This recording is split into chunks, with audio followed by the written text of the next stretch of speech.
ஸ்ரீ குருபியோ நமக. இன்னைக்கு ஒரு அருமையான தினம் விஜயதசமி. இந்த நல்ல நாள் அதுமா எல்லா சிஷ்யர்களும் தங்களோட குருவை போய் நேராக பார்த்து அவளை நமஸ்காரம் பண்ணி அவளோட ஆசீர்வாதத்தை கண்டிப்பாக இந்த தினம் தன்று பெற்றுக்கொள்ளணும். அது ரொம்ப ரொம்ப ரொம்ப முக்கியமான நாள். எவ்வளோ பிஸியாக இருந்தாலும் இந்த குருவை ஈவன் கிளாஸ் போக முடியல அந்த மாதிரி இருந்தால் கூட அந்த விஜயதசமி அன்னைக்கு போய் நம்ம அவளை பார்த்து நமஸ்காரம் பண்ணி அவரோட ஆசீர்வாதத்தை வாங்கக்கூடிய ஒரு புனிதமான நாள். இந்த நல்ல நாள் அதுவுமா என்னோட குருநாதர், எனக்கு சொல்லிக் கொடுத்த குருநாதர்கள் குருவிலேருந்து ஸ்ரீ மத்வ பிரசாத், சேலம் டிவி ரங்கராஜன் மாமா, குரு ஸ்ரீ காரைக்குடி மணி சார், எல்லாருக்கும் என்னோட பணிவான நமஸ்காரத்தை தெரிவிச்சுக்கிறேன். இன்றைக்கி என்னோட மிருதங்க ஜேர்னி இவ்வளோ தூரம் எனக்கு சக்ஸஸ்ஃபுல்லாக போயின்னு இருக்கு காரணமே இந்த குருநாதர்கள் தான். இந்த குருநாதர்கள் எனக்கு தெரிவித்ததெல்லாம் என்னோடய அப்பா அம்மா, அவளுக்கும் இந்த நல்ல நாளுக்குமா என்னுடைய மனப்பூர்வமான நமஸ்காரங்கள். இது எல்லாமே எப்படி நல்லதாக நடக்கிறதுனா எல்லாம் கடவுளோட அனுகிரகம். ஸோ இந்த இதில் நான் ஒரு ஸ்டூடெண்ட்ஸுக்கு சொல்லக்கூடிய ஒரு வேண்டுகோள் என்னென்னா, நீங்கள் விஜயதசமி குருநாதரை பார்க்கக்கூடிய ஹேபிட்டை முதல்ல அந்த ஹேபிட் இருக்கக்கூடாது. அதே போல் டெய்லி ப்ராக்டிஸ் பண்ணுற ஹேபிட்டை டெவலப் பண்ணணும். எவ்வளோ வேணால் பிஸியாக இருக்கலாம், ஒரு ½ மிருதங்கத்துக்கு நம்ம நேரம் ஒதுக்கினா என்ன ஆகும் அப்படின்னா, இன்றைக்கி உலகமே ஒரு ஸ்ட்ரெஸ்ஸில் போயிட்டு. ஸ்ட்ரெஸ்ஸுனா எப்படின்னா, ஆஃபீஸ் போகிறதே ஒரு ஸ்ட்ரெஸ்ஸு, இப்போ நம்ம ட்ராவல் பண்ணுறது ஒரு ஸ்ட்ரெஸ்ஸு. இப்போ எங்கே பார்த்தாலும் மெட்ரோ ஒர்க் நடக்குது, அதனால் ட்ராவல் பண்ணுறதே எல்லாம் ஒரு ஸ்ட்ரெஸ்ஸாக சொல்லிடுவோம். பட் என்ன பண்ணுறது, அவாளும் அந்த ஒர்க்கை பண்ணி தான் ஆகணும் இல்லையா? நம்ம நல்லதுக்கு தான் அவங்க பண்ணுறாங்க. அதனால் அவாளை நம்ம பேட் மவுத் பண்ணாமல் அதை நம்ம மேனேஜ் பண்ணணும். இந்த மாதிரி ஸ்ட்ரெஸ் எல்லாம் இருக்க தான் செய்யும், ஒன்றும் பண்ண முடியாது. அதை என்ன பண்ணணும், மியூசிக் கற்றுக்கிற குருகிட்ட போகும்போது ப்ரிப்பேர் பண்ணிட்டு போனால் ஸ்ட்ரெஸ்ஸு ஃபார்ம் ஆகும்.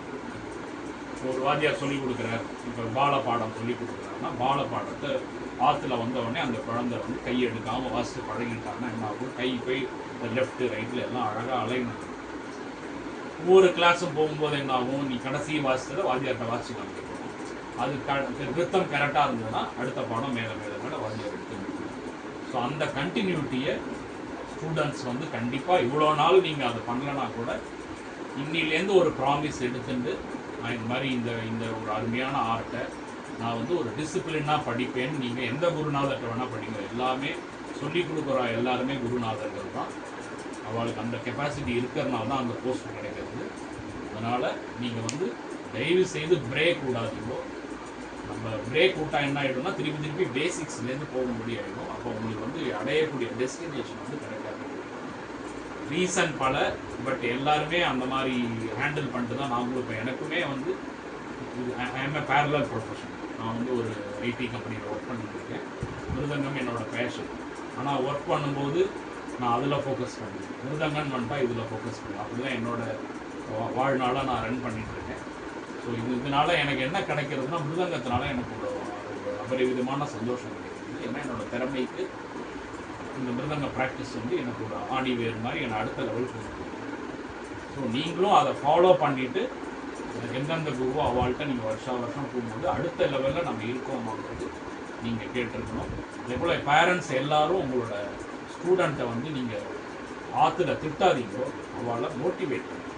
அதே போல் ஒரு குழந்தைக்கு உடனே வரும், ஒரு குழந்தைக்கு லேட்டாக வரும், புரிஞ்சுக்கிறது சொல்கிறேன். அதெல்லாம் நீங்கள் பண்ண அந்த வாத்தியாரை விட்டு அவள் பார்த்துக்கலாம். அதை நீங்கள் பற்றி கவலைப்படாது. ஆனால் கிளாஸுக்கு போகணும்னு சொல்லி நீங்கள் அவளை மோட்டிவேட் பண்ணணும். அவளுக்கு டைம் இல்லைன்னா அந்த டைம் இல்லாத உங்கள் குருநாதர்கிட்ட நீங்கள் கன்சல்ட் பண்ணுறது. எதையுமே விடுறது ரொம்ப ஈஸி, கண்டினியூ பண்ணுறது தான் ரொம்ப கஷ்டம் இல்லையா? அதனால் இதெல்லாம் ஒரு 5 வருஷம் நல்லா படிக்கிற பையன் படிக்கணும்னு சொல்லிட்டு நிறுத்திருக்கு. எஜுகேஷன் ப்ரெஷர் இருக்குது, ஆனால் அந்த ப்ரெஷரை ஹேண்டில் பண்ணி தான் ஆகும். இப்போ நான்லாம் என்ன பண்ணுவேன்னா, ஒரு குழந்தைகள் 10th வந்துருக்குன்னா அந்த பையனுக்கு என் மிருதங்கம்ன்ற ஜேர்னி அவனுக்கு ஸ்ட்ரெஸ்ஸாக இருக்குது. ஆனால் அவன் ப்ராக்டிஸ் பண்ணாமல் வந்துட்டான்னா அது எனக்கு ஸ்ட்ரெஸ்ஸாக மாறும். அப்படி அவங்களும் இருக்குது. அதனால் இன்றைக்கி நான் தாழ்மையான வேண்டுகோள் எல்லாம், மியூசிக்குங்கிறது ஒரு கடவுளோட படைப்பு. வேதமும் சங்கீதமும் இந்த உலகம் எவ்வளோ தூரம் இருக்கோ அது வரைக்கும் பகவான் அதை காப்பாற்றிட்டு தான் இருப்பான். பல திறமையான ஆட்கள் வந்துன்னு தான் இருக்காங்க. இது ஒரு கோயிலில் இது நவராத்திரி கச்சேரி போனால் அங்கே ஏதோ ஒரு 4 வயசு பொண்ணு அருமையாக இருக்கும். சரி, அப்படி வந்து இன்னொரு கோயிலுக்கு போனால் ஒரு அருமையான தேர்ந்தெடுப்புலாம் பிரம்மாண்டமான சங்கீதம். இதெல்லாம் இந்த நவராத்திரியில எனக்கு ஒரு அனுபவம் கிடைச்சது. நானும் நிறைய ப்ரோக்ராம் வாசிச்சேன். எல்லாமே பகவானோட அனுகிரகம். போட்டி கிடையாது, பொறாமை கிடையாது. இந்த நல்ல நாளில் என்னோட மெசேஜ் என்னன்னா, இந்த மிருதங்க ஃபீல்டில் யாரெல்லாம் பெரிய டாப் ஸ்டாராக இருக்காரோ அவளை போய் நீங்கள் கண்டிப்பாக கேட்கணும். அவள்கிட்டேருந்து ஞானத்தை நீங்கள் அந்த ஸ்கில்லை எப்படி அவள் டெவலப் பண்ணியிருக்காளோ அதை பார்த்தாலே போதும். ஏதாவது 2% நம்ம பண்ணிடுவோம். அதே போல் நீங்கள் வந்து நிறைய கச்சேரிகள் கேட்க போகணும். யாருமே கேட்க போகிறதே கிடையாது.